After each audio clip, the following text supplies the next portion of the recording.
Écrire des formules de calcul avec VBA, ça peut être super pratique. Mais si on ignore comment y intégrer des variables directement lors de l'écriture, alors on perd l'opportunité d'y injecter tout son potentiel d'intelligence et d'efficacité. Pire, on risque de se retrouver à imbriquer d'autres fonctions qui vont simplement alourdir le fonctionnement futur de notre fichier et nous compliquer la tâche lors du développement. Dans cette vidéo, on va donc voir comment faire simple et efficace.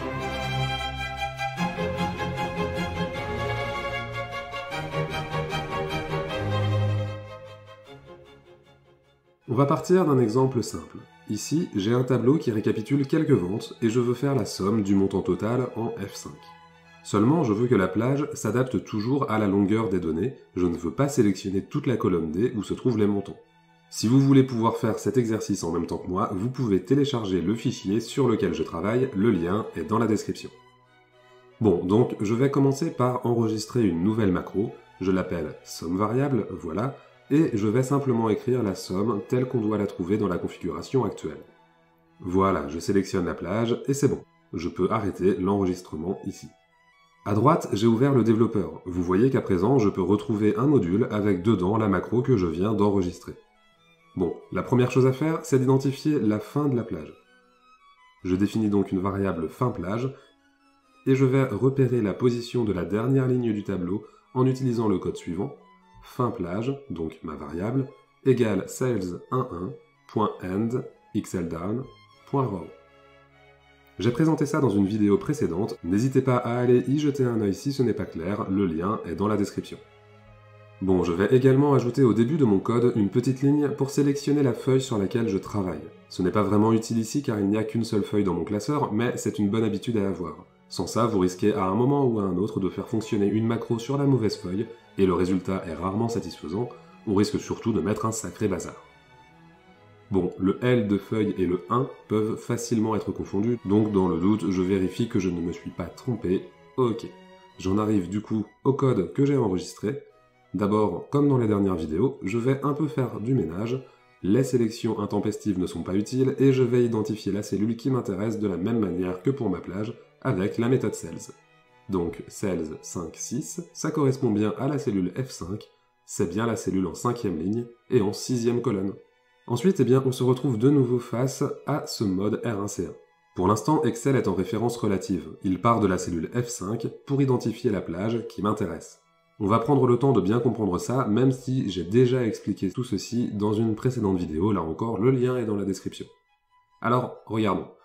R-3, c'est -2. Ça signifie qu'il part de F5 et se décale de 3 lignes vers le haut et de 2 lignes vers la gauche. Effectivement, le début de ma plage somme est en D2. Pour se rendre en D2 depuis F5, il faut bien remonter de 3 lignes et se décaler de 2 colonnes vers la gauche. Ensuite, pour aller à la fin de la plage, c'est pareil.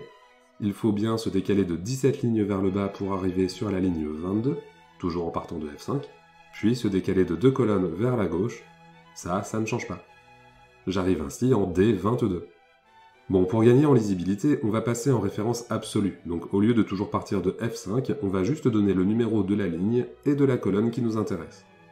Donc pour la colonne, au lieu de -2, qui permet de se décaler de la colonne 6 jusque sur la colonne 4, on va directement écrire 4. Donc j'enlève les crochets et le -2 qui servent en référence relative, et j'écris simplement 4. Voilà, le C4 signifie colonne 4. Ensuite, pour les lignes, on va faire la même chose. Déjà, pour le début de la plage, ça ne change pas. En tout cas, pas dans notre exemple. Donc on va simplement écrire R2, c'est beaucoup plus lisible.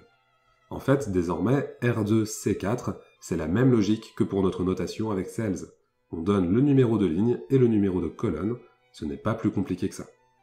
Bon, et finalement, j'en arrive à la ligne de la fin de la plage. C'est là qu'on va utiliser notre variable. Alors je précise qu'on peut tout à fait utiliser une variable à l'intérieur des crochets en mode relatif.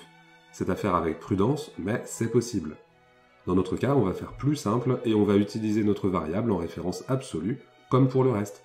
Donc je vais effacer la notation relative, voilà, et pour intégrer ma variable, je vais écrire d'abord un guillemet, un espace, une esperluette, un espace, et enfin le nom de ma variable. Ensuite, de nouveau, un espace, une esperluette, un espace, un guillemet, et c'est bon. Alors, je précise que les espaces sont importants car sans eux, Excel va avoir du mal à comprendre ce que vous voulez. Regardez. Bon, en l'occurrence, je vais juste cliquer sur OK et remettre les espaces. Voilà, c'est tout simple. À présent, si j'ajoute des lignes à la suite de mon tableau et que je lance ma macro en passant par ici sur le petit bouton vert, eh bien vous voyez que la plage somme se met bien à jour. Si je supprime des lignes cette fois et que je retourne lancer la macro, elle a bien refait la somme sur la bonne longueur de tableau. Alors c'est super, mais pour le moment il y a une grosse faiblesse. Si j'ajoute une colonne client par exemple, juste après la référence, eh bien là, si je lance la macro, tout est décalé. Et donc la somme apparaît au mauvais endroit, toujours en F5, et non pas en G5. La plage somme, quant à elle, est toujours sur la colonne D, qui correspond désormais au prix. On va donc voir dès la prochaine vidéo comment identifier facilement la position de nos colonnes dans la feuille pour ne plus avoir ce problème.